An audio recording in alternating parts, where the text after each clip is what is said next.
ایک طرف تو مودی جی کے بھارت میں دفاعی معاہدے شدید کرپشن کے الزامات کا شکار ہیں، تو دوسری طرف ایئر چیف مارشل امر پریت سنگھ کے انکشافات نے انڈین ایئر فورس کو نہ صرف مشکل سے دوچار کر دیا ہے بلکہ انڈین ملٹری کے اوور آل امیج کو بھی متاثر کیا ہے۔ اور آپ اس کو کہہ سکتے ہیں کہ ایئر چیف مارشل امر پریت سنگھ نے انڈین ملٹری کی اوور آل نااہلی کو بے نقاب کیا ہے۔ آپ نے دیکھا ہوگا کہ چند روز پہلے نئی دلی میں ایک تقریب سے خطاب کرتے ہوئے ایئر چیف مارشل اے پی سنگھ نے بڑے دو ٹوک الفاظ میں کہا کہ انڈین ایئر فورس میں ویپنز انڈکشن یا ویپن سسٹم انڈکشنز کی ٹائم لائنز کا جنازہ نکل چکا ہے۔ کوئی بھی دفاعی پروجیکٹ کبھی وقت پر مکمل نہیں ہوا۔ بھارت میں سب جانتے ہیں کہ بعض سسٹم کبھی نہیں آئیں گے، لیکن پھر بھی انہیں خریدنے کے لیے معاہدے کر لیے جاتے ہیں اور کہا جاتا ہے کہ بعد میں دیکھا جائے گا کہ ان کا کیا کرنا ہے۔ انڈین ایئر چیف نے انکشاف کیا بلکہ اعتراف کیا کہ ان کا ہر منصوبہ تاخیر کا شکار ہوا۔ ایسا کوئی پروجیکٹ نہیں جو آج تک وقت پر مکمل ہوا ہو، اور یقینی طور پر اس حوالے سے تیجس کی مثال بھی سب کے سامنے ہے کہ برسوں سے چلا آ رہا یہ پروجیکٹ آج بھی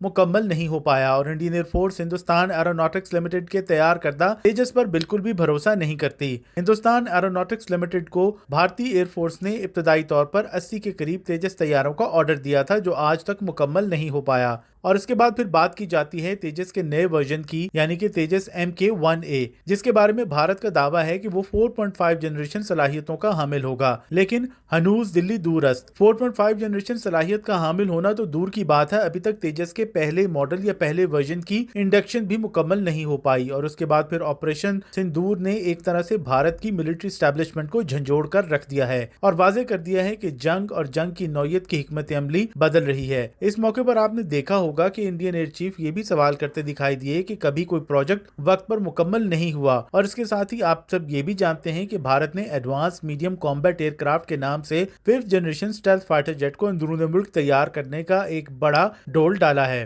آپریشن سندور کے بعد سے پاکستان اور انڈیا کے درمیان کشیدگی کے نتیجے میں سب نے دیکھا کہ کس طرح سے پاکستان ایئر فورس کی ٹیکنالوجیکل ڈومینیشن نے بھارت کو ہر میدان میں بے بس کیے رکھا، اور اگر پاکستان 4.5 جنریشن J-10C اور J-17 تھنڈر جیسے طیاروں کی مدد سے بھارت کو بے بس کر سکتا ہے، تو جب پاکستان کے پاس J-35A 5th جنریشن لڑاکا طیارے آئیں گے تو بھارت کا کیا حال ہوگا؟ یہی سوچ یقینی طور پر نئی دلی کے لیے کافی پریشانی کا باعث ہے۔ طیارہ سازی کی بات کی جائے تو بھارت کا تیجس کے حوالے سے ریکارڈ بہت ہی برا ہے، اور اب جب سے بھارت نے اعلان کیا ہے کہ وہ 5th generation stealth fighter jet خود بنائے گا تو ماہرین اس کی ٹائم لائن پر سنجیدہ نوعیت کے سوالات کر رہے ہیں۔ بھارت نے 2007 میں روس کے ساتھ 5th generation stealth fighter jet بنانے کا منصوبہ شروع کیا تھا، لیکن اس کے بعد خود بھاگ نکلا۔ اس کام کے لیے بھارت نے تقریباً $250 ملین خرچ بھی کیے، لیکن وہ پروجیکٹ آگے نہیں چل سکا، اور 11 برس بعد 2018 میں بھارت اس سے الگ ہو گیا۔ دوسری طرف روس نے سخوئی 57 کے نام سے اپنا 5th generation stealth fighter jet